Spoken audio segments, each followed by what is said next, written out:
Aujourd'hui, on est sur Slow Dancing in the Burning Room de John Mayer et ça va nous faire ça.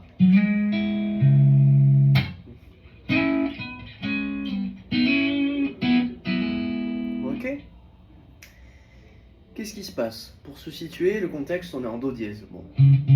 Donc, en première corde, ça nous fait 4e point ou 9e case. Ok? Voilà. On évolue tous dans la penta, comme ça on n'est pas perdu. Donc qu'est-ce qu'il va nous faire dans cette penta? Pardon. Il va nous faire glisser l'annulaire, ok, 2e corde, donc 9e case. Il glisse de 2, pourquoi l'annulaire? Parce que vous allez être sur les bons doigts pour enchaîner s'il faut une penta ou autre. Donc annulaire, 2e case, 2e corde, 9e case. On slide de 2.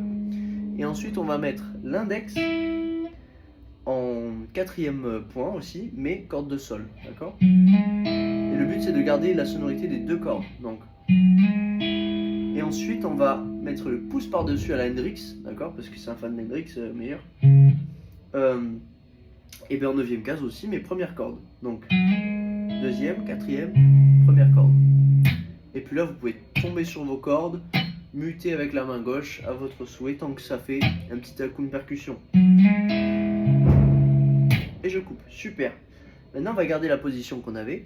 Et on va simplement switcher l'annulaire, on va le mettre sur la corde de Ré, qui sera toujours en 11e case. Et je vais jouer majeur index. Pourquoi? Parce que je vais essayer de garder une logique pour ma main droite. Quand les joueurs jouent la main droite, on a la première, 2e corde au pouce pour muter ou faire les basses. Et puis ensuite on a en général index, corde de Ré, majeur, corde de Sol, et annulaire, corde de Si. Ce qui va nous faire majeur index, main droite. Ok. Ensuite je glisse cette figure d'une seule case, mais mon majeur va succéder à mon annulaire en 9e case, corde de Ré. Donc. Ok. Ensuite je glisse de 2, mais là c'est mon index qui va tout plaquer. Je joue toujours la corde de Ré Sol.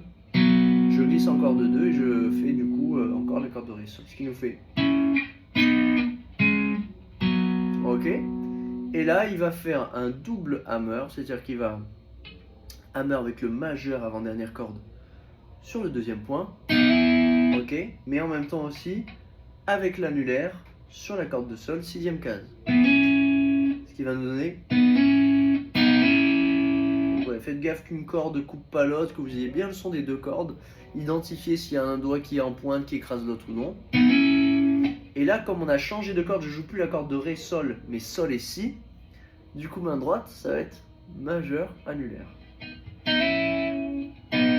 on repasse par l'index. Toujours corde de Sol et Si. Mais vous pouvez laisser le majeur, exceptionnellement, ça sera plus facile. Et là, vous allez rajouter la corde de Ré.